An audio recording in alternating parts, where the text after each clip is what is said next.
إن الحمد لله نحمده ونستعينه ونستغفره ونؤمن به ونتوكل عليه ونعوذ بالله من شرور أنفسنا ومن سيئات أعمالنا من يهده الله فلا مضل له ومن يضلله فلا هادي له ونشهد أن لا إله إلا الله وحده لا شريك له ونشهد أن سيدنا مولانا محمدا عبده ورسوله صلى الله تعالى عليه وعلى آله وأصحابه وبارك وسلم تسليما كثيرا كثيرا أما بعد فأعوذ بالله من الشيطان الرجيم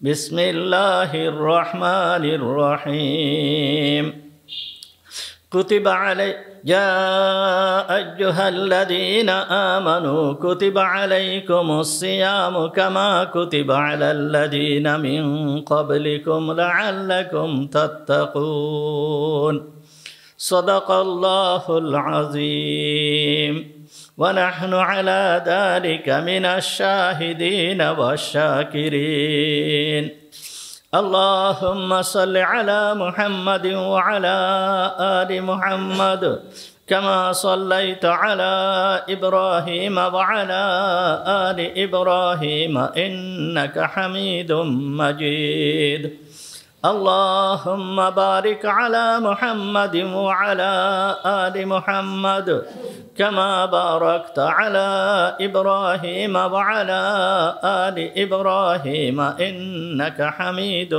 مجيد سبحانك لا علم لنا إلا ما علمتنا اللهم انفعنا بما علمتنا فعلمنا ما ينفعنا فعلمنا ما ينفعنا فعلمنا ما ينفعنا وزدنا علما رب اشرح لي صدري ويسر لي أمري واحلل عقدة من لساني يفقهوا قولي اللهم طهر قلوبنا عن غيرك ونفر قلوبنا بنور معرفتك ربنا تقبل منا إنك أنت السميع العليم وتب علينا إنك أنت التواب الرحيم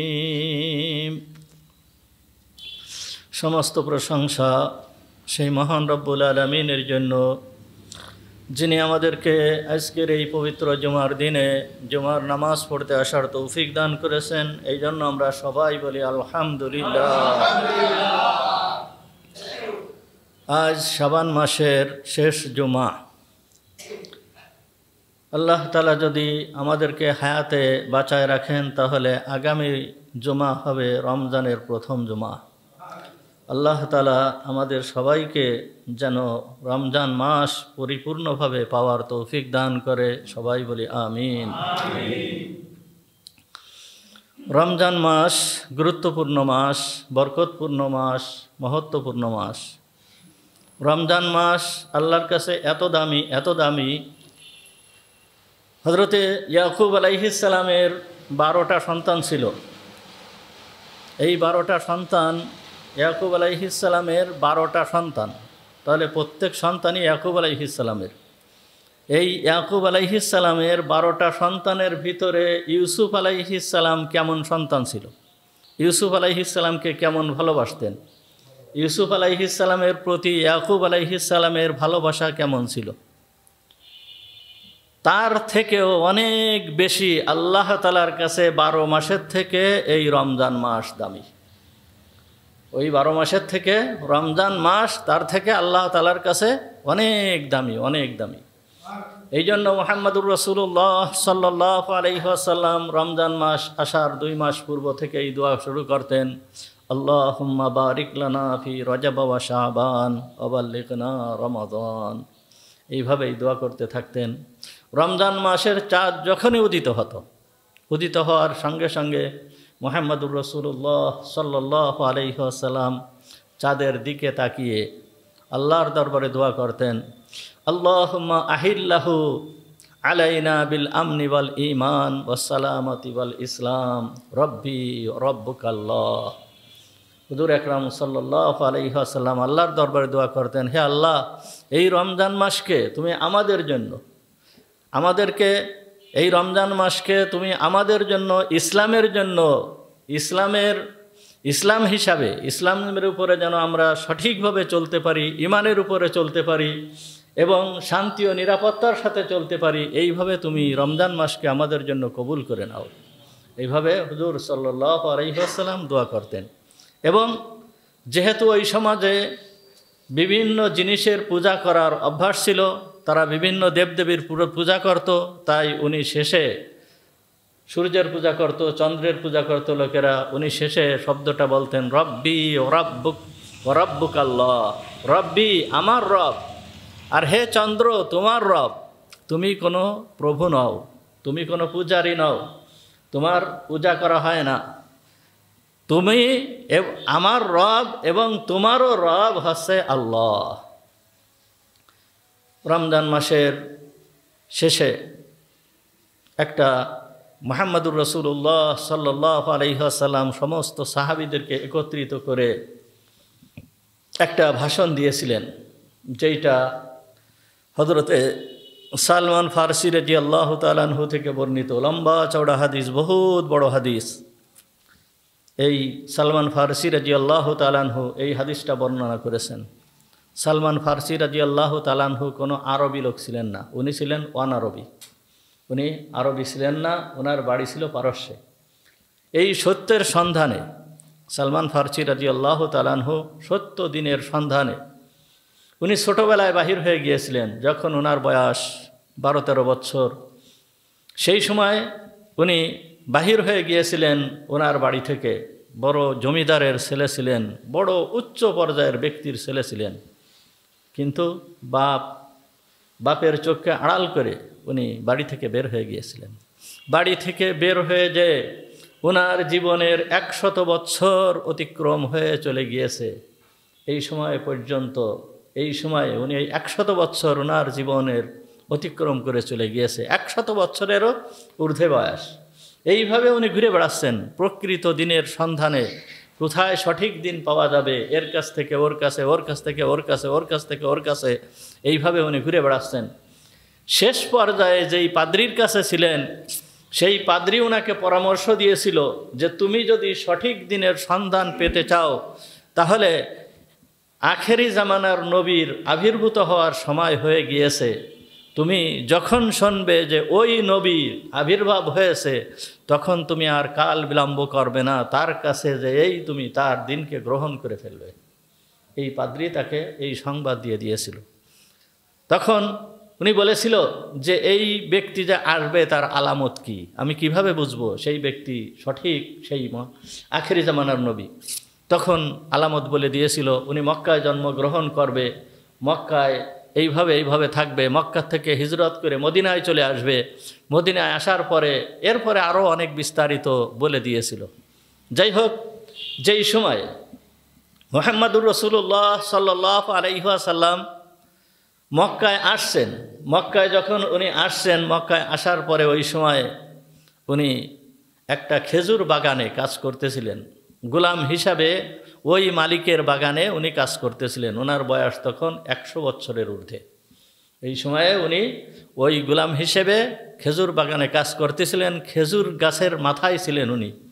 এই সময় গোলামের এক বন্ধু এসে বলতেছে, এই সেই নবী কিন্তু এসে গিয়েছে, ওই নবী এসে গিয়েছে। যেহেতু ওরা ইসলাম ধর্ম গ্রহণ করে নাই, তখন এই শব্দ শোনার সঙ্গে সঙ্গে সেই নবী এসে গিয়েছে, আখিরে জামানার নবী এসে গিয়েছে, হ্যাঁ, এই কথা শোনার সঙ্গে সঙ্গে উনি খেজুর গাছ থেকে নেমে চলে আসছেন। যখন নেমে আসছেন, নেমে এসে জিজ্ঞেস করতেছেন যে আপনি কি বললেন, কোন নবী এসে গেছে, কি তার পরিচয়? বলার সঙ্গে সঙ্গে, এই তোরে দিয়ে দরকার কি, তুই কাজ করতেছিস, কাজ কর, এই বলে ওনাকে একটা চড় মারলেন। উনি আবার গাছে উঠে চলে গেলেন। গাছে উঠে উনি কাজ করতে লাগলেন। যাই হোক, যেই নবীর সন্ধানে এই সালমান ফার্সির 100টা বছর অতিক্রম হয়ে গিয়েছে, সেই নবীর কথা শোনার সঙ্গে সঙ্গে সে কি আর স্থির থাকতে পারে? কাজকাম শেষ করে রাত্রেবেলায় মুহাম্মদুর রাসূলুল্লাহ সাল্লাল্লাহু আলাইহি ওয়াসাল্লামের কাছে রাত্রেবেলায় ছুটে চলে গিয়েছে। ছুটে যায় হুজুর আকরাম সাল্লাল্লাহু আলাইহি ওয়াসাল্লামের কাছে যখন গিয়েছে, ওই পাদ্রী তাকে বলে দিয়েছিল, 3টা আলামত বলে দিয়েছিল যে যখন এই নবীর সঙ্গে তোমার সাক্ষাৎ হবে তখন এই 3টা নিদর্শন তুমি তার ভিতরে পাবে। 1 নাম্বার হচ্ছে তিনি সদকার কোনো জিনিস গ্রহণ করবেন না, সদকা উনি খাবেন না, অর্থাৎ জাকাতের মাল, সদকার মাল এগুলো খাবেন না। হাদিয়া উনি গ্রহণ করবেন, উনি হাদিয়ার বস্তু গ্রহণ করবেন, হাদিয়া নেবেন। তার কারণ হাদিয়া হচ্ছে একেবারে পুত পবিত্র জিনিস। একজন মানুষকে হাদিয়া দেয়, কেউ কারোকে হাদিয়া দেয়, এটা একেবারে অন্তরের অন্তঃস্থল থেকেই দেয় যে আমি আপনার জন্য এটা হাদিয়া দিয়েছি। তাহলে এটা অন্তরের অন্তঃস্থল থেকেই এবং ভালো মালের থেকেই দেওয়ার চেষ্টা করে, ভালো মালের থেকেই দেয়। যাই হোক, উনি হাদিয়া গ্রহণ করবেন। 3 নাম্বার আলামত যে উনার এই কাঁধের এইখানে মোহরে নবুয়াত লাগানো থাকবে, মুহাম্মাদুর রাসূলুল্লাহ এই কথাটা লেখা থাকবে, একটা ছোট্ট একটা গোশতের মতন উঁচু থাকবে, ওর উপরে লেখা থাকবে মুহাম্মাদুর রাসূলুল্লাহ। তুমি এই 3টা আলামত দেখে এই ব্যক্তিকে চিনতে পারবে। তা সালমান ফার্সি রাদিয়াল্লাহু তাআলা আনহু সন্ধ্যাবেলায় গিয়েছে কিছু সদকার খেজুর নিয়ে মুহাম্মাদুর রাসূলুল্লাহ সাল্লাল্লাহু আলাইহি ওয়াসাল্লামের কাছে গিয়েছে।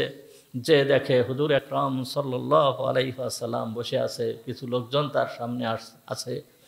উনি যে খেজুরটা পেশ করলেন, বললেন যে এইটা হচ্ছে সদকার খেজুর, এইটা সদকার খেজুর আমি আপনার জন্য নিয়ে আসছি। তখন উনি এইটাকে গ্রহণ করলেন না, লোককে ডেকে এইটাকে দিয়ে দিলেন যে যাও তোমরা এটাকে খেয়ে ফেলো। এর কিছুদিন পরে আবার সালমান ফার্সি রাদিয়াল্লাহু তাআলা আনহু মুহাম্মাদুর রাসূলুল্লাহ সাল্লাল্লাহু আলাইহি ওয়াসাল্লামের দরবারে হাদিয়ার খেজুর নিয়ে উনি চলে আসছেন। হাদিয়ার খেজুর নিয়ে আসার পরে উনি এই হাদিয়ার খেজুর ওইখান থেকে সালমান ফার্সির কাছ থেকে নিলেন, নিয়ে ওইখান থেকে নিজেই খেলেন এবং অন্যান্য যারা আছে তাদের ভিতরে ভাগ বন্টন করে দিলেন। তাহলে এই যে হাদিয়ার জিনিস উনি খাবেন, 2টা জিনিস প্রমাণিত হয়ে গেল।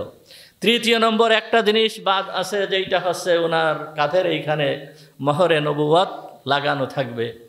তো একদিন মুহাম্মাদুর রাসূলুল্লাহ সাল্লাল্লাহু আলাইহি ওয়াসাল্লাম একটা জানাজায়, খুব সম্ভব একটা জানাজায় অথবা অন্য কোনো এক জায়গায় হুজুর সাল্লাল্লাহু আলাইহি ওয়াসাল্লাম গিয়েছেন।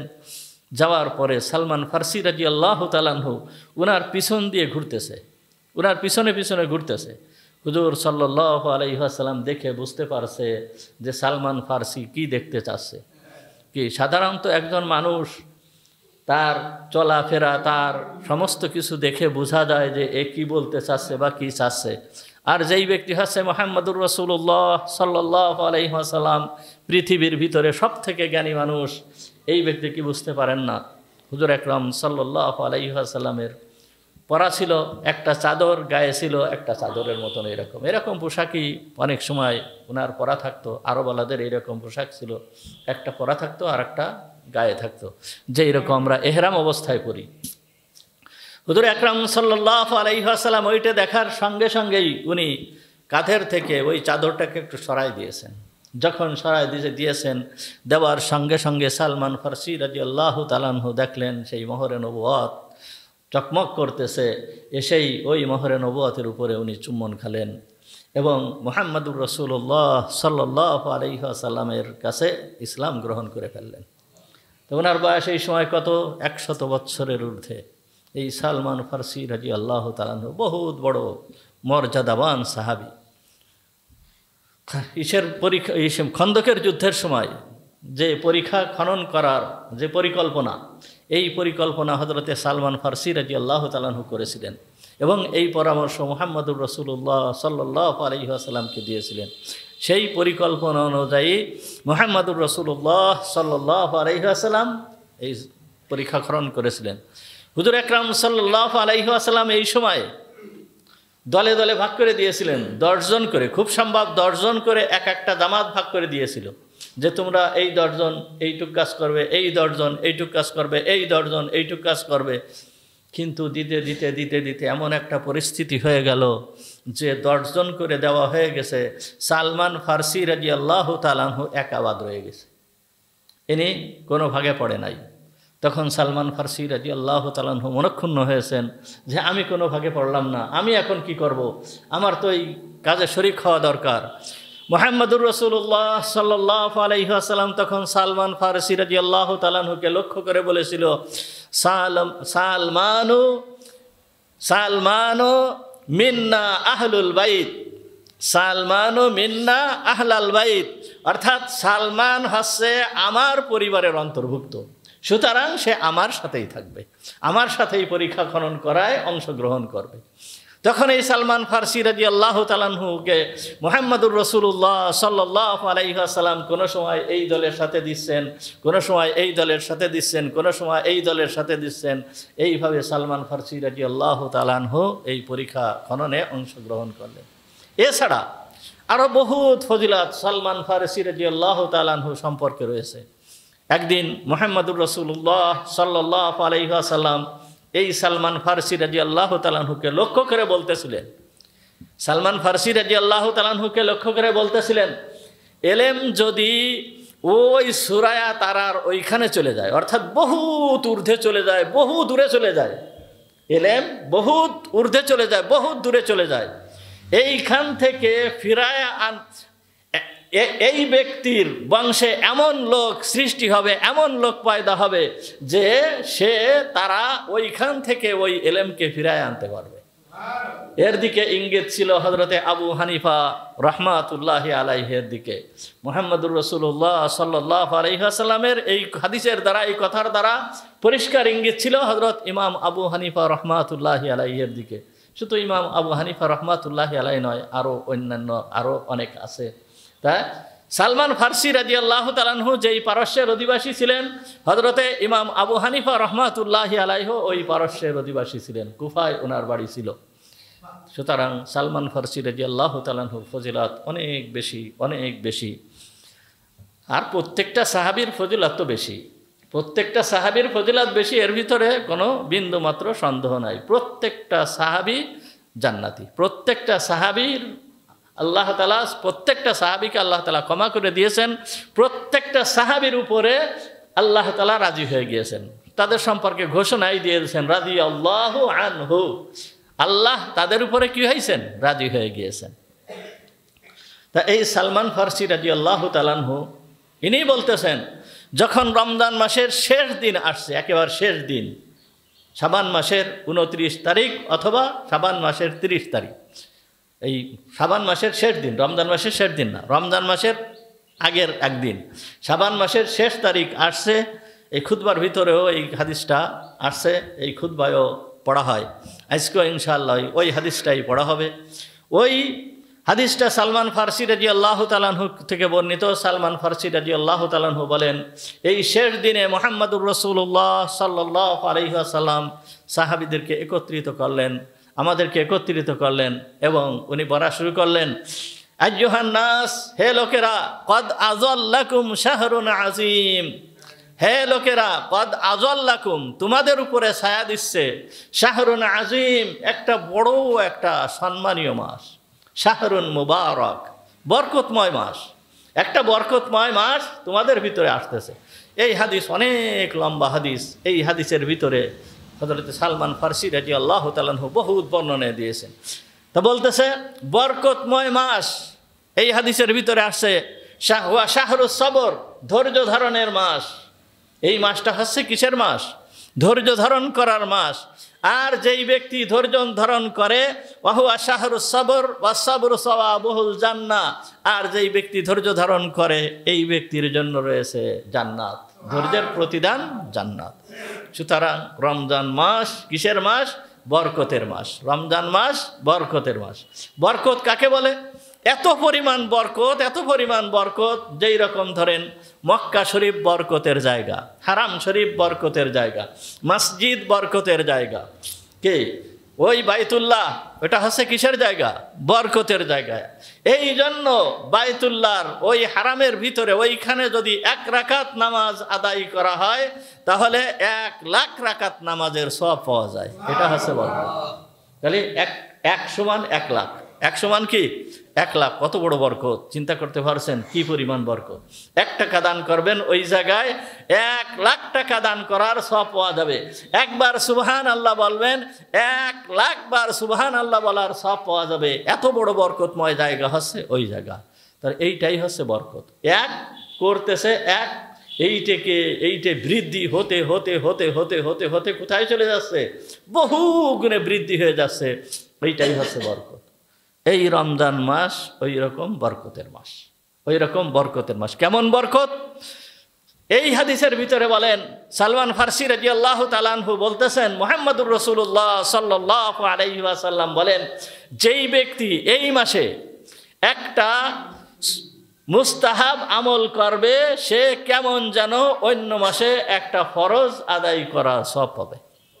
আর যেই ব্যক্তি এই মাসে একটা ফরজ আদায় করবে ওই ব্যক্তি অন্য মাসে 70টা, কমপক্ষে 70টা ফরজ আদায় করার সওয়াব পাবে।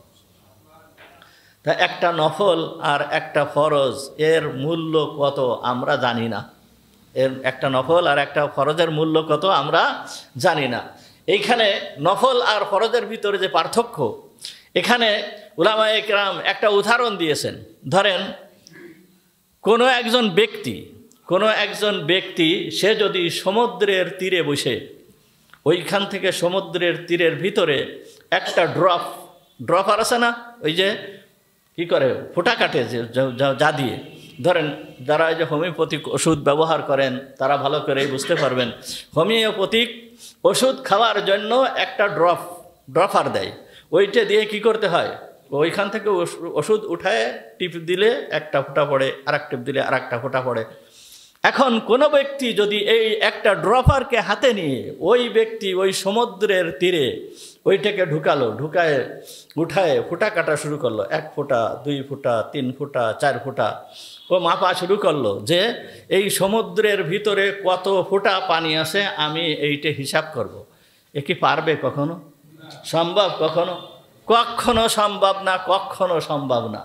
তা ধরে নেন, উলামায়ে কেরাম উদাহরণ দিয়েছেন, ধরে নিতে হবে আমাদের বোঝার জন্য উদাহরণ দিয়েছেন যে একটা নফল কেমন যেন ওই 1 ফোঁটার মতন। একটা নফল কি 1 ফোঁটার মতন। 1 ফোঁটা সমান হচ্ছে কি একটা নফলের সওয়াব, মানে একটা নফলের প্রতিদান, একটা নফলের সওয়াব হচ্ছে কি 1 ফোঁটা। আর একটা ফরজ হচ্ছে সমুদ্রের ভিতরে যত পানি আছে সমস্ত পানি হচ্ছে একটা ফরজের সমান। এখন আপনি আমি চিন্তা করে দেখি, তাহলে একটা নফল যদি 1 ফোঁটা হয় আর একটা ফরজ যদি সমুদ্র ভরা পানি হয় তাহলে এর তুলনা কি হবে কোনো রকম সম্ভব? ঠিক তেমনিভাবে মুহাম্মদুর রাসূলুল্লাহ সাল্লাল্লাহু আলাইহি ওয়াসাল্লামের এই হাদিস দ্বারা বোঝা যায় যে এই রমজান মাসে যদি কেউ 1 ফোঁটা আমল করে আল্লাহ তাআলা ওই ব্যক্তিকে সমুদ্র ভরা সওয়াব দান করবেন। এত পরিমাণ সওয়াব আল্লাহ তাআলা দান করবেন। একবার সুবহানাল্লাহ যে বলবে ওই ব্যক্তিকে সমুদ্র ভরা পরিমাণ সুবহানাল্লাহ বললে যেই পরিমাণ সওয়াব হয় এই পরিমাণ সওয়াব আল্লাহ তাআলা তাকে দান করবেন। 1 টাকা দান করলে যেই সওয়াব হবে, ওই রমজান মাসে 1 টাকা দান করলে সমুদ্র ভরা এত পরিমাণ টাকা দান করলে যেই সওয়াব হয় সেই সওয়াব আল্লাহ তাআলা তাকে দান করবেন। এই জন্য মানুষ জাকাতটা দেয়, সাধারণত রমজান মাসেই জাকাত দেয় এত পরিমাণ সওয়াবের আশায়। কিন্তু জাকাত দেওয়ার মাস কিন্তু রমজান মাস না।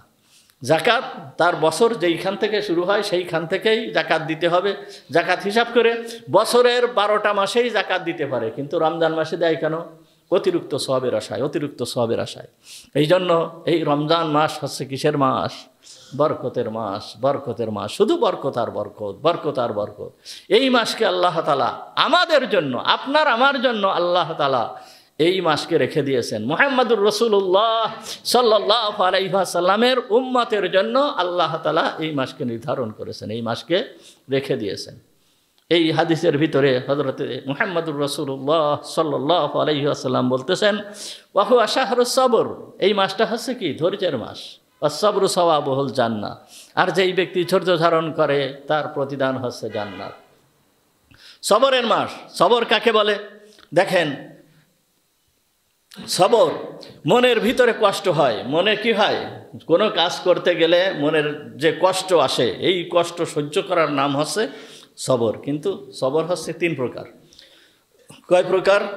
তিন প্রকার। একটা হচ্ছে আস-সাবরু আলা তাআহ, মানে কোনো ইবাদত করতে গেলে মন চাচ্ছে না, তারপরেও জোরপূর্বক ইবাদতে আসতে হয়। অনেক ব্যক্তি আছে যে না আজকে সকাল সকালে মসজিদে যাব না, একটু দেরি করে যায়, একটু দেরি করে যায়, এরকম আছে না? মন চায় না, কিন্তু যখন ওই ব্যক্তি না, ও দেরি করা যাবে না, আমি চলে যাই, এই যে আস-সাবরু আলা তাআহ, ইবাদতের উপরে, ইবাদত করতে আমার মন চাচ্ছে না, আমি বাধ্য করে মনকে বাধ্য করায় এই ইবাদত করলাম, এটা হচ্ছে আস-সাবরু আলা তাআহ। রোজা থাকতে মন চায় না অনেকের, কিন্তু আল্লাহর হুকুম রোজা রাখতে হবে, তাহলে সব রোজা কি? সবরের মাস। রোজা সবরের মাস। দুই নম্বর হচ্ছে আস-সাবরু আনিল মাসিয়া, গুনাহ পরিত্যাগ করা। গুনাহ পরিত্যাগ করতে মন চায় না, গুনার পরিবেশ, গুনার অবস্থা সামনে আসলো, ওইটাকে পরিত্যাগ করতে মন চায় না, এটা মন চাবে না। আল্লাহ সৃষ্টিগতভাবে এরকম করে দিয়েছেন। আপনার আমার মনকে কি সৃষ্টিগতভাবে ওই দিকে আকর্ষণ সৃষ্টি করে দিয়েছেন, তা নাহলে আপনার আমার পরীক্ষা হবে না। ফেরেশতাদের মন তো গুনার দিকে যায় না, যায় নাকি? কোনো একটা ফেরেশতার মন গুনার দিকে যাবে না। ছোট্ট একটা বাচ্চা ছেলে, এই বাচ্চা ছেলের মন কি কোনো গুনার দিকে যাবে? যে সুদের টাকা, ঘুষের টাকা বা অন্য যত যা কিছু আছে, এর মনকে ওই দিকে যাবে? ওই দিকে যাবে না। কিন্তু আল্লাহ তাআলা মানুষের অন্তরকে গুনার দিকে মায়েল করে দিয়েছেন, গুনার দিকে আকৃষ্ট হওয়া এই রকম আল্লাহর পক্ষ থেকে সৃষ্টি করে দিয়েছেন। সুতরাং মানুষের মন গুনার দিকে আকৃষ্ট হবেই হবে, এটা আল্লাহ তাআলার পক্ষ থেকে সৃষ্টি। এটাও বান্দার জন্য আল্লাহ তাআলার পক্ষ থেকে বান্দার প্রতি একটা রহমত। এই পরীক্ষার জন্য আল্লাহ তাআলা এরকম করে দিয়েছেন। এই গুনার দিকে মন আকৃষ্ট হবে, কিন্তু ওই মনটাকে ওই গুনার থেকে ফিরায় এনে আসতে হবে। এইটাই হচ্ছে সবর। এইটাই হচ্ছে কি? সবর। এইটা সবর। আস-সাবরু সাওয়াবুল জান্নাহ। সুতরাং রমজান মাস এমনই একটা মাস, যেই মাসে মানুষের খাবারের দিকে আকৃষ্ট হয়, মানুষ খাবারের দিকে আকৃষ্ট হয়। পিপাসা, কঠিন পিপাসা, এই পিপাসায় কেমন যেন জীবন বের হয়ে যায়, পানি পান করার দিকে আকৃষ্ট হয়, কিন্তু ওই ব্যক্তি পানি পান করে না। এই যে ধৈর্য ধারণ করা হয়, এইটা হচ্ছে কি? সবর। রমজান মাসে তিনটে হালাল জিনিসকে ত্যাগ করতে হয়, খাবার, পানীয় এবং স্ত্রী ব্যবহার, এই তিনটা হালাল জিনিসকে ত্যাগ করতে হয়। আর যত হারাম জিনিস আছে, সমস্ত হারাম জিনিসকে ত্যাগ করতে হবে, সমস্ত হারাম জিনিস। তাহলে সমস্ত হারাম জিনিসকে যখন ত্যাগ করতে হয়, তাহলে এইটা আমার সবর হচ্ছে না? অবশ্যই রমজান সমস্ত হারাম জিনিসকে ত্যাগ না করলে এই ব্যক্তির রোজা হয় না, এই ব্যক্তির রোজা হয় না। এই ব্যক্তির রোজার কোনো আল্লাহর কোনো দরকার নেই, সমস্ত প্রকার হারাম জিনিসকে ত্যাগ করতে হবে। তাহলে সমস্ত হারাম জিনিসকে ত্যাগ করা। আর একটা হচ্ছে আস-সাবরু আলাল বালা, কোনো বিপদ আপদ, বালা মুসিবত আসলো, এই সময় কোনো ব্যক্তি ধৈর্য ধারণ করলো, এইটা হচ্ছে সবর। তাহলে সবর কয় প্রকার হলো? তিন প্রকার। সবর কয় প্রকার? তিন প্রকার। এই সবর নিয়ে, সবর সম্পর্কে একজন সাহাবী, মহিলা সাহাবী, এর ঘটনাটা আসছে বুখারী শরীফ, তিরমিজি শরীফ, মুসলিম শরীফ, অন্যান্য বহু হাদিসের কিতাবের ভিতরে এই ঘটনাটা উল্লেখিত হয়েছে। সবর, সাহাবীদের ভিতরে সবর কি ছিল, ধৈর্য কেমন ছিল সাহাবীদের, এই হাদিসের ভিতরে সেইটা বর্ণিত হয়েছে। এই মহিলার নাম ছিল রুমাইসা। কি নাম ছিল? রুমাইসা। এর ডাক নাম ছিল উম্মে সুলাইম। কি নাম ছিল? উম্মে সুলাইম। উম্মে সুলাইম মানে সুলাইমের মা। তাহলে বোঝা যায় যে সুলাইম নামে ওনার কোনো সন্তান ছিল, কিন্তু সেরকম না, সুলাইম নামে ওনার কোনো সন্তান ছিল না। ওনার গোত্রের নাম ছিল হচ্ছে সুলাইম গোত্র। এই গোত্রের ভিতরে এই মহিলা অত্যন্ত সম্মানীয় মহিলা ছিলেন, অত্যন্ত নামকরা মহিলা ছিলেন, অত্যন্ত ভদ্র মহিলা ছিলেন। এই জন্য এই গোত্রের লোকেরা ওনার উপাধি দিয়েছিল উম্মে সুলাইম, মানে কেমন যেন সুলাইমের মা, এই গোত্রের সমস্ত গোত্রের লোকেদের মা হচ্ছে এই মহিলা। এই মহিলার নাম ছিল কি বললাম? রুমাইসা। মনে আছে তো? এই মহিলার নাম ছিল রুমাইসা। এই মহিলা রাসূলুল্লাহ সাল্লাল্লাহু আলাইহি ওয়াসাল্লামের কাছে ইসলাম গ্রহণ করেন। তখন মুহাম্মদুর রাসূলুল্লাহ সাল্লাল্লাহু আলাইহি ওয়াসাল্লাম তখনও মদিনায় এখনো পর্যন্ত এসে পারেন নাই। এই সময়ে উনি ইসলাম গ্রহণ করেছেন। বায়াতে আকাবা, দ্বিতীয় যে বায়াত হয়েছিল মদিনায় আসার জন্য, মুহাম্মদুর রাসূলুল্লাহ সাল্লাল্লাহু আলাইহি ওয়াসাল্লাম যে বায়াত গ্রহণ করেছিল, এর ভিতরে এই উম্মে সুলাইম রাদিয়াল্লাহু তাআলা আনহা ইনি উপস্থিত ছিলেন। এই উম্মে সুলাইম রাদিয়াল্লাহু তাআলা আনহা যখন উনি মুসলমান হয়ে গিয়েছেন, এর স্বামীর নাম ছিল মালিক। এর স্বামীর নাম কি ছিল? মালিক ছিল। এও একজন মদিনার অধিবাসী ছিল। এই মালিক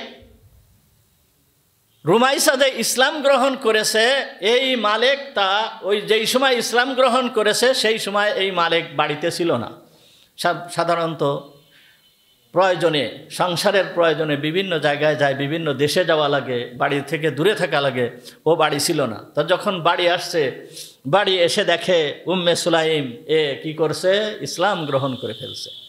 যখন ইসলাম গ্রহণ করছে তখন স্বামী এসে বলতেছে, সবাউতা, তুমি বেদিন হয়ে গিয়েছো, তুমি আমাদের ধর্মকে ত্যাগ করে অন্য ধর্ম গ্রহণ করেছো, তুমি বেদিন হয়ে গিয়েছো। ফাকালাত, তখন উম্মে সুলাইম উনি বললেন, মা সবাউতু, আমি বেদিন হয়ে যায় নাই, বরঞ্চ ওয়ালাকিন্নী আমানতু, কিন্তু আমি ঈমান এনেছি, আল্লাহর প্রতি ঈমান এনেছি। আর ওই সময় ওর একটা সন্তান ছিল, ছেলে ছিল। ওই ছেলের নাম ছিল আনাস। কি নাম ছিল? আনাস। হয়তো আপনারা অনেকেই শুনে থাকবেন আনাস রাদিয়াল্লাহু তাআলা আনহুর নাম। এই আনাস, এই আনাস রাদিয়াল্লাহু তাআলা আনহুর মা হচ্ছে উম্মে সুলাইম।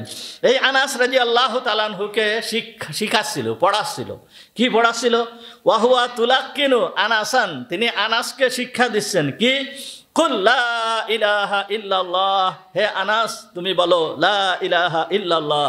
কুল আশহাদু আন্না মুহাম্মাদার রাসূলুল্লাহ, হে আনাস তুমি বলো আমি সাক্ষ্য দিচ্ছি যে মুহাম্মদ আল্লাহর রসুল। এইভাবে শিক্ষা দিচ্ছেন। তখন ওই মালিক, ওনার স্বামী, ও বলতেছে যে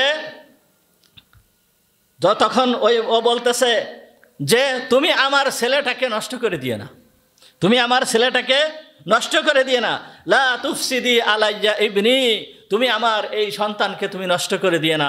তখন তার মা বলতেছে, ইন্নী লা উফসিদুহু, আমি তাকে নষ্ট করতেছি না, বরঞ্চ আমি তাকে মানুষ বানাচ্ছি, আমি তাকে মানুষ বানাচ্ছি, আমি নষ্ট করতেছি না। যাই হোক, তার স্বামী ইসলাম ত্যাগ করতে বলে, কিন্তু তিনি ইসলাম ত্যাগ করেন নাই, কোনোভাবেই তিনি ইসলাম ত্যাগ করেন নাই। তখন এই আনাস মানে মালিক, ও আর বাড়িতে থাকতে পারলো না। ও বলতেছে যে আমি আর তোমাদের নিয়ে আমার আর এই বাড়িতে থাকা হচ্ছে না। তখন ও সিরিয়ায় চলে গিয়েছিল। সিরিয়ায় তার যাওয়ার অভ্যাসও ছিল। ব্যবসায়ী কাজে বিভিন্ন সময় সিরিয়ায় যেত, অন্যান্য জায়গায় যেত। তখন সে বাড়ির থেকে সিরিয়ায় চলে গিয়েছিল। আর সিরিয়ায় যখন গিয়েছে, সিরিয়ায় যাওয়ার পরে ওই সময়ে সে ওইখানেই মারা গিয়েছিল। যখন সিরিয়ায় যাওয়ার পরে সে মারা গিয়েছে, যখন মারা যাওয়ার পরে তার এই মহিলা তো বিধবা হয়ে গেছে। বিধবা হয়ে যাওয়ার পরে মক্কার ভিতরে একজন বিশিষ্ট লোক ছিল এবং অত্যন্ত বড় একজন ধনী ব্যক্তি ছিল, যার নাম আপনারা সবাই জানেন, সবার মুখস্থ আছে। যেই ব্যক্তির নাম ছিল আবু তলহা। কে? আবু তলহা। তিনি তখনও পর্যন্ত রাদিয়াল্লাহু তাআলা আনহু হন নাই। এই আবু তলহা আসছে, প্রথমে বিবাহের প্রস্তাব পাঠিয়েছে, এরপরে উনি নিজেই চলে আসছেন এই উম্মে সুলাইমের কাছে এসে বলল যে আমি তোমাকে বিবাহ করতে চাই। তখন উম্মে সুলাইম কি বললেন দেখেন, এই মহিলা সম্পর্কে যেহেতু সবরের সম্পর্কে আলোচনা হচ্ছে, এই উম্মে সুলাইম তখন বলতেছে যে এই হাদিসটা মুসনাদে আবু দাউদ শরীফের ভিতরে আসছে, ফাজা আবু তলহা আসলো, ফা খতাবা উম্মে সুলাইমকে তিনি প্রস্তাব দিলেন ফিজালিকা ওয়াকাল্লামাহা ফিজালিকা, এবং এই বিষয়ে তিনি নিজেই কি করলেন? কথা বললেন। ফাকালাত, তখন উম্মে সুলাইম জবাব দিচ্ছে, ইয়া আবা তালহা, হে আবু তালহা, মা মিসলুকা ইউরাদ্দু, তুমি যেই প্রস্তাব নিয়ে আমার কাছে আসছো এবং তুমি যেই ধরনের ব্যক্তি, তুমি ধনী ব্যক্তি, তুমি নামকরা ব্যক্তি, তোমার সমাজের ভিতরে দেশের ভিতরে তোমার নাম আছে, মা মিসলুকা ইউরাদ্দু, তোমার মতন এই রকম ব্যক্তির প্রস্তাবকে কখনোই প্রত্যাখ্যান করা যায় না, আর আমিও প্রত্যাখ্যান করতে পারি না, তুমি এমনই একজন ব্যক্তি। ওয়ালাকিন্নাকা ইমরুন কাফিরুন ওয়া আনা ইমরাআতুন মুসলিমাতুন, কিন্তু হে আবু তালহা, তুমি তো একজন কাফের ব্যক্তি আর আমি তো একজন মুসলমান মহিলা। লা ইউসলিহু লি আন আতাযাওয়াজুকা, আর আমার জন্য এটা সম্ভব হচ্ছে না যে আমি কি করব, তোমাকে বিবাহ করব।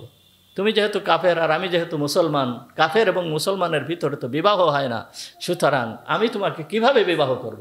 কিন্তু ব্যক্তি হিসেবে তোমার প্রস্তাব প্রত্যাখ্যান করা যায় না, এটা ঠিক। তখন উনি মনে করছে, এ মনে হয় আমার কাছে বেশি টাকা পয়সা অর্থ সম্পদ দাবি করতেছে। তখন আবু তালহা বলতেছে যে, ও তুমি মনে হয় আমার কাছে কি কিছু একটা চাচ্ছ। তখন উম্মে সুলাইম বলতেছে যে, আমি কি চাচ্ছি, আমি কি চাবো। তখন আবু তালহা বলতেছে, আস-সাফরা ওয়াল বাইযা, ধন সম্পদ তুমি হয়তো চাচ্ছ। তখন উম্মে সুলাইম বলতেছে, ক্বালাত ইন্নী লা উরিদু সাফরা ওয়াল বাইযা, আমি কোনো ধন সম্পদ চাই না। হে আবু তালহা, আমি কোনো ধন সম্পদ তোমার কাছে চাই না, কিন্তু আমি একটা জিনিস চাই, উরিদু মিনকাল ইসলাম, আমি তোমার কাছে ইসলাম চাই। আমি তোমার কাছে কি চাই? ইসলাম চাই। তুমি যদি ইসলাম গ্রহণ করতে পারো তাহলে আমি তোমার সাথে আমার বিবাহ সম্ভব, তাছাড়া তোমার সাথে আমার বিবাহ সম্ভব নয়। তখন আবু তালহা বলল, ফামান লি বিযালিক, তাহলে আমি যে ইসলাম গ্রহণ করব এটা কিভাবে সম্ভব, কি করে আমি ইসলাম গ্রহণ করব, কে আমাকে ইসলাম গ্রহণ করায় দেবে। তখন ওই উম্মে সুলাইম বলতেছেন, ক্বালাত লাকা বিযালিকা রাসূলুল্লাহ সাল্লাল্লাহু আলাইহি ওয়াসাল্লাম, তোমাকে এইটা করায় দেবে রাসূলুল্লাহ সাল্লাল্লাহু আলাইহি ওয়াসাল্লাম। তখন আবু তালহা রাজি হয়ে গেল। এই আবু তালহা যে মুহাম্মদুর রাসূলুল্লাহ সাল্লাল্লাহু আলাইহি ওয়াসাল্লামের কাছে চলে গেল। যখন আবু তালহা রাদিয়াল্লাহু তাআলা আনহু হুজুর আকরাম সাল্লাল্লাহু আলাইহি ওয়াসাল্লামের কাছে যাচ্ছেন, এখনো পর্যন্ত যে পারেন নাই, তখন হুজুর আকরাম সাল্লাল্লাহু আলাইহি ওয়াসাল্লাম সাহাবীদেরকে বলতেছেন, ওই যে আবু তালহা আসতেছে, আমি ওর কপালে ইসলামের চিহ্ন দেখতে পারতেছি। তখন আবু তালহা আসলো। আবু তালহা এসে হুজুর আকরাম সাল্লাল্লাহু আলাইহি ওয়াসাল্লামের কাছে ইসলাম গ্রহণ করলো। তাহলে উম্মে সুলাইমের এক কথা যে, তুমি যদি ইসলাম গ্রহণ করতে পারো তাহলে তোমার সাথে আমার সম্পর্ক, আর যদি ইসলাম তোমার ভিতরে না থাকে তাহলে তোমার সাথে আমার সম্পর্ক নাই। ইসলাম গ্রহণ করে ফেলছে। ইসলাম গ্রহণ করার পরে আবু তালহা এমনই একজন সাহাবী, সদা সর্বদা মুহাম্মদুর রাসূলুল্লাহ সাল্লাল্লাহু আলাইহি ওয়াসাল্লামের সাথে থাকতেন। হুজুর সাল্লাল্লাহু আলাইহি ওয়াসাল্লামের থেকে পৃথক হতেন না তেমন একটা, সদা সর্বদা। সফরে গেলে আবু তালহা হুজুরের সাথে, বাইরে গেলে আবু তালহা হুজুরের সাথে, যেই জায়গায় যায় আবু তালহা হুজুরের সাথে, এইভাবেই আবু তালহা হুজুরের সাথে থাকতো। আর এই আবু তালহার পরিবারকে মুহাম্মদুর রাসূলুল্লাহ সাল্লাল্লাহু আলাইহি ওয়াসাল্লাম কেমন যেন নিজের পরিবারের মতন বানায় নিল। আবু তালহা রাদিয়াল্লাহু তাআলা আনহুর বাড়িতে মুহাম্মদুর রাসূলুল্লাহ সাল্লাল্লাহু আলাইহি ওয়াসাল্লাম সময় অসময় চলে আসতেন। এই আনাস রাদিয়াল্লাহু তাআলা আনহু ছোট, আনাস রাদিয়াল্লাহু তাআলা আনহু ছোট। আনাস রাদিয়াল্লাহু তাআলা আনহু নিজেই বলেন যে, একদিন আমার মা যেই সময় মুহাম্মদুর রাসূলুল্লাহ সাল্লাল্লাহু আলাইহি ওয়াসাল্লাম হিজরত করে মক্কা থেকে মদিনায় আসছেন, ওই সময়ে আমার হাত ধরে নিয়ে হুজুরের কাছে নিয়ে গেছেন। নিয়ে যে আমাকে বলতেছেন যে, ইয়া রসুল আল্লাহ, হে আল্লাহর রসুল, হাদা খাদিমুকা আনাস, এ হচ্ছে আপনার খাদেম আনাস, একে আপনার দরবারে আমি রাখতে চাই, আপনার খেদমত করার জন্য আপনাকে আমি এই ছেলেকে দিয়ে দিতে চাই। আনাস রাদিয়াল্লাহু তাআলা আনহু হুজুর আকরাম সাল্লাল্লাহু আলাইহি ওয়াসাল্লামের খেদমত শুরু করলেন।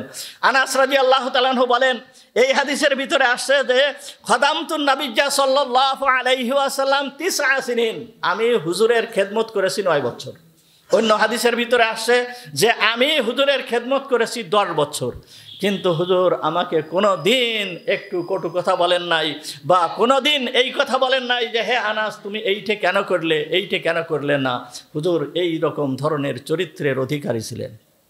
আবু তালহা রাদিয়াল্লাহু তাআলা আনহু, হুজুর আকরাম মুহাম্মদুর রাসূলুল্লাহ সাল্লাল্লাহু আলাইহি ওয়াসাল্লাম আবু তালহার বাড়িতে আসেন।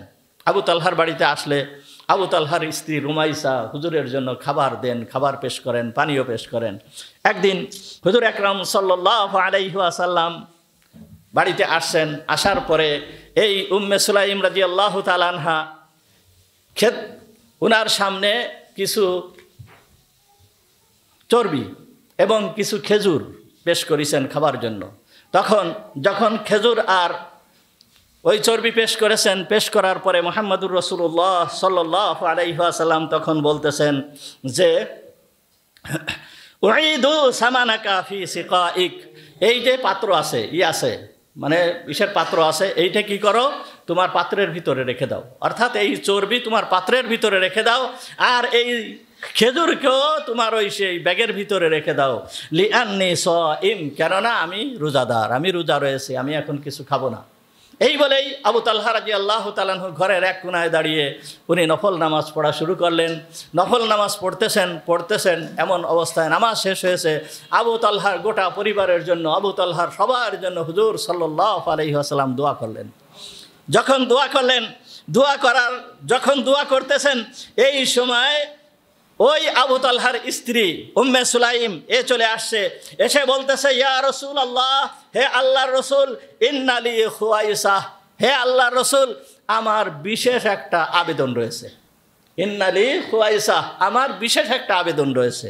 তখন মুহাম্মদুর রাসূলুল্লাহ সাল্লাল্লাহু আলাইহি ওয়াসাল্লাম বললেন ফামা হিয়া, সেইটা কি?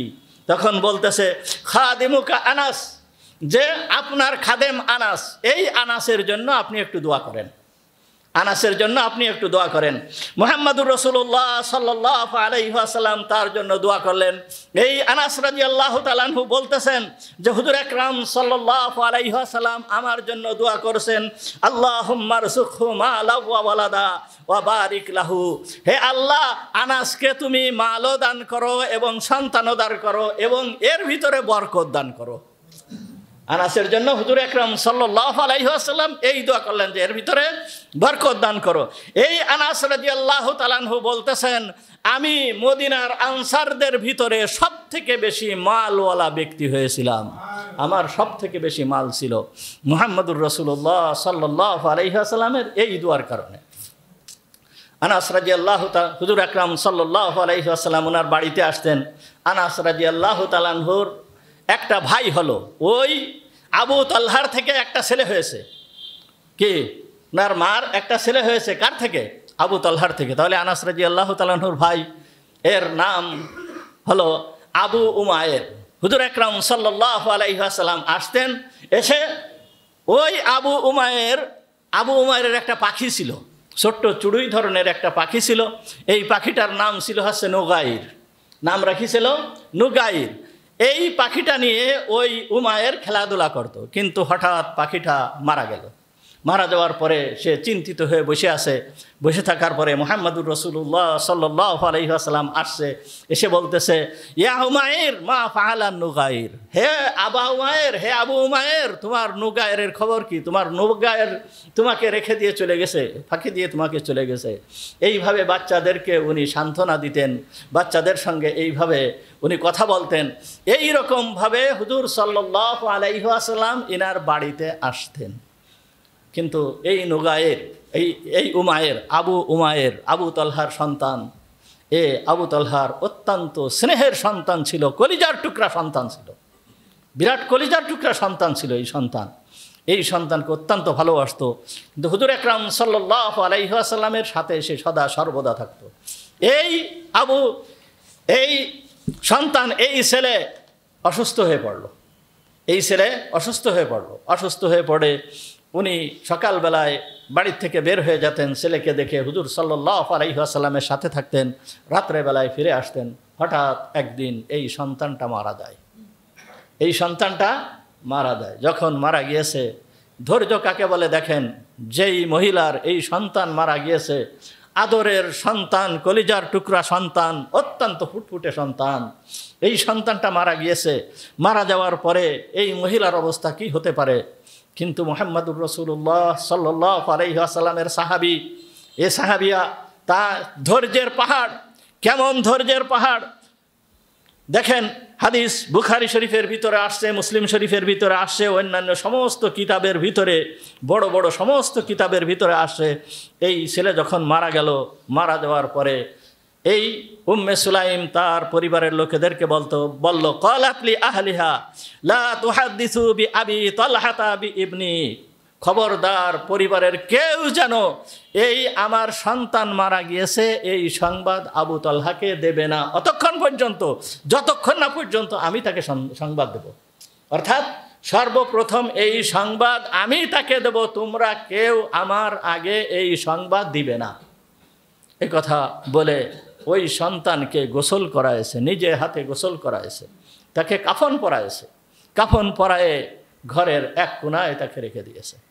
রেখে দেওয়ার পরে আবু তালহা রাদিয়াল্লাহু তাআলা আনহু হুজুর আকরাম সাল্লাল্লাহু আলাইহি ওয়াসাল্লামের কাছ থেকে রাত্রেবেলায় চলে আসছে। রাত্রেবেলায় যখন আসছে, আসার পরে, আসার আগে এই মহিলা সে খুব সুন্দরভাবে খানা পাক করেছে এবং সে অত্যন্ত সুন্দরভাবে নিজেকে পরিপাটি করেছে, সাজিয়েছে, খুব সুন্দরভাবে নিজেকে সাজায়েছে। আর মহিলাদের নিয়মিত এইটা যে স্বামীর সামনে যত ধরনের সাজগোজ এইটা মহিলারা করবে, এর ভিতরে মহিলাদের জন্য বহুত সওয়াব রয়েছে।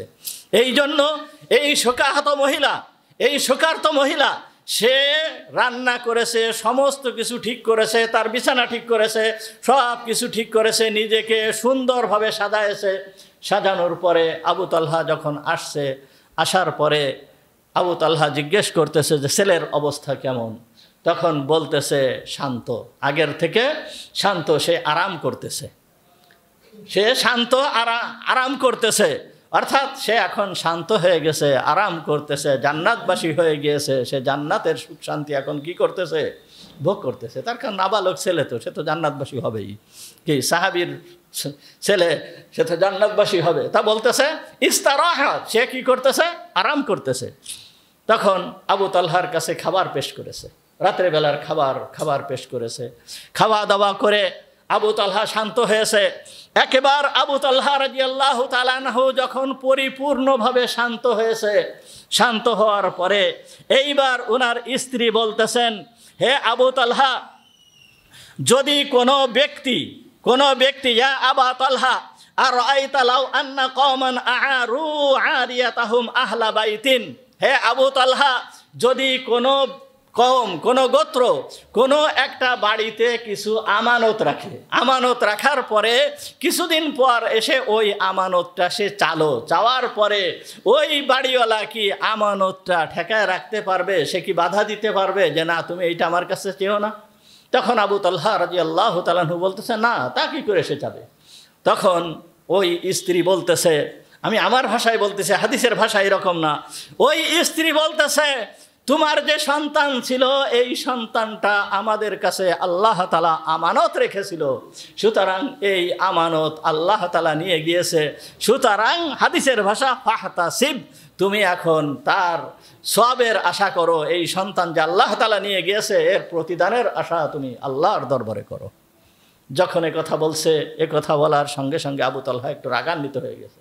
তুমি আমাকে এই কথা কেন বলো নাই? যেহেতু নিজের সন্তান সে মারা গিয়েছে, সহ্য করা খুবই কঠিন ব্যাপার। তখন একটু রাগান্বিত হয়ে গেছে। সকালবেলায় আবু তালহা রাদিয়াল্লাহু তাআলা আনহু উঠছে।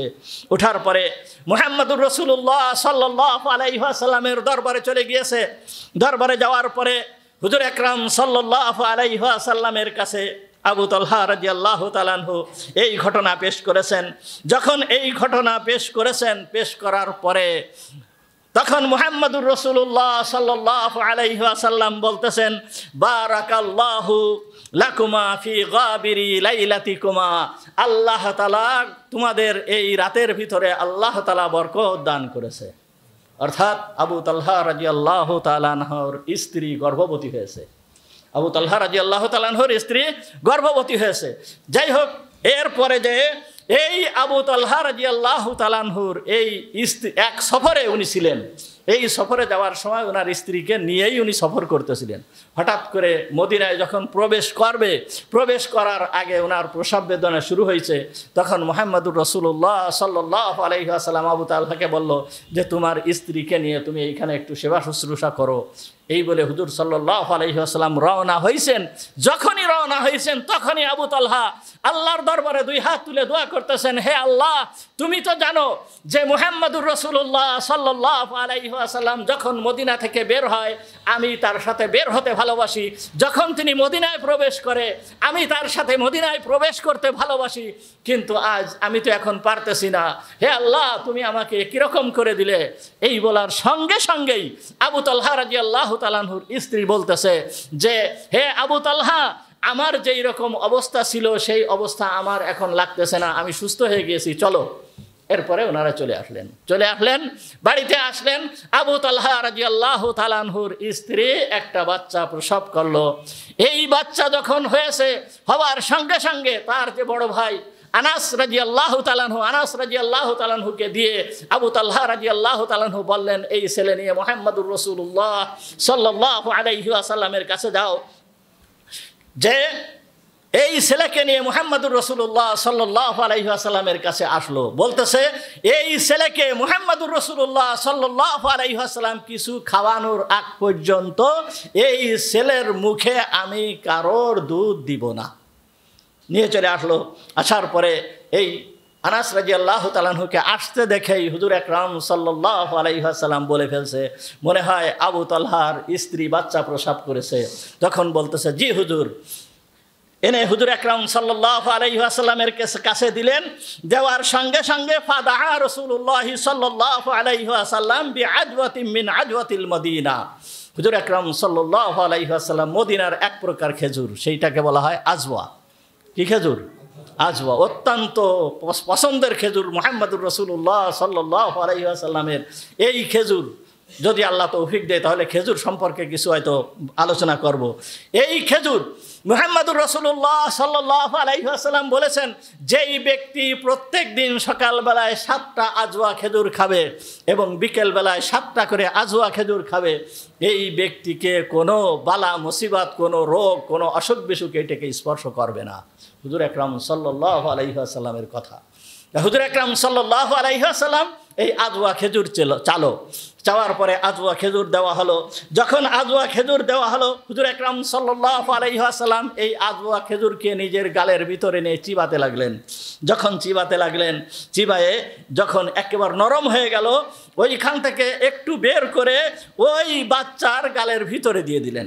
যখন বাচ্চার গালের ভিতরে দিয়ে দিলেন, বাচ্চার গালের ভিতরে দিয়ে দেওয়ার সঙ্গে সঙ্গে ফাজাআলা সাবিয়্যু ইয়াতালাম্মাযুহা, ওই বাচ্চা ওই খেজুরকে চেটে চেটে খাওয়া শুরু করছে। অতটুকু বাচ্চা একটু আগে জন্মগ্রহণ করেছে, ওই চেটে চেটে খাওয়া শুরু করছে। যখন চেটে চেটে খাওয়া শুরু করছে, তখন মুহাম্মদুর রাসূলুল্লাহ সাল্লাল্লাহু আলাইহি ওয়াসাল্লাম খুশি হয়ে উপহাস করে বলতেছেন, উনজুরু ইলা হুব্বিল আনসার আত-তামারা, এই আনসারি ছেলের দিকে চেয়ে দেখো, এই খেজুরকে কিভাবে ভালোবাসে, এই খেজুর খেতে কিভাবে ভালোবাসে, তোমরা এই আনসারি ছেলের দিকে তাকায় দেখো।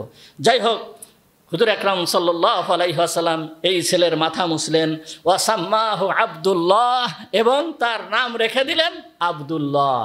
তাহলে এই যে মহিলা, এর যে ধৈর্য দেখছেন, এই ধৈর্য ধরার কারণে একজন বলতেছেন, বুখারী শরীফের বর্ণনায় আসছে, ফারাআইতু লাহুমা তিসআতা আওলাদ, আমি দেখেছি। এই দুইজন সম্পর্কে বলতেছে, আবু তালহা আর আবু তালহার স্ত্রী সম্পর্কে বলতেছে, আমি দেখেছি এই দুইজনকে আল্লাহ তাআলা 9টা সন্তান দান করেছেন।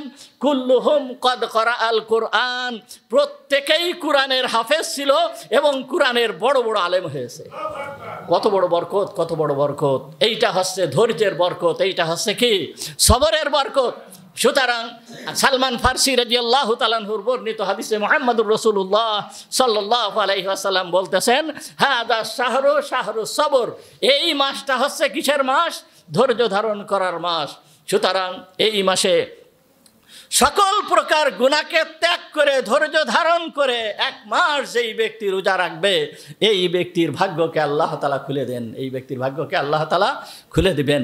এই জন্য আমরা সবাই সেইভাবে রোজা রাখার চেষ্টা করব, সেইভাবে রোজা রাখার চেষ্টা করব, আল্লাহকে রাজি খুশি করার জন্য রোজা রাখার চেষ্টা করব, কষ্ট করে রোজা রাখার চেষ্টা করব, যেন কোনো প্রকার গুনার কাজ, একটা গুনার কাজও যেন এই রমজান মাসে আমার দ্বারা না হয়। সকল প্রকার গুনার কাজকে ত্যাগ করব।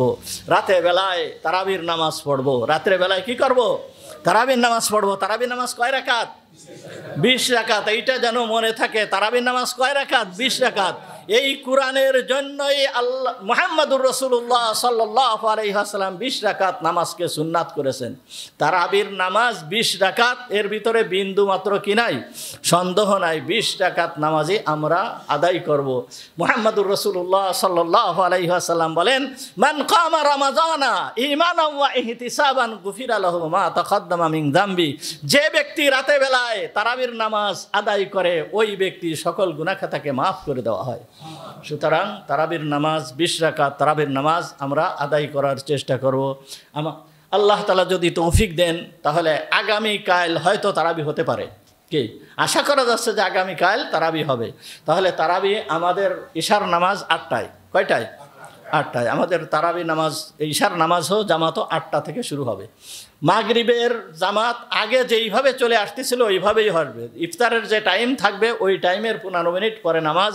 ফজরের নামাজ, ফজরের যে আজানের সময় থাকবে ওই সময়ের 15 মিনিট পরে ফজরের নামাজ হবে। এইভাবে আমাদের এইভাবেই চলবে। এইভাবে আমরা আসার চেষ্টা করব এবং তারাবির নামাজে সবাই শরীক হওয়ার চেষ্টা করব। আখির দাওয়া।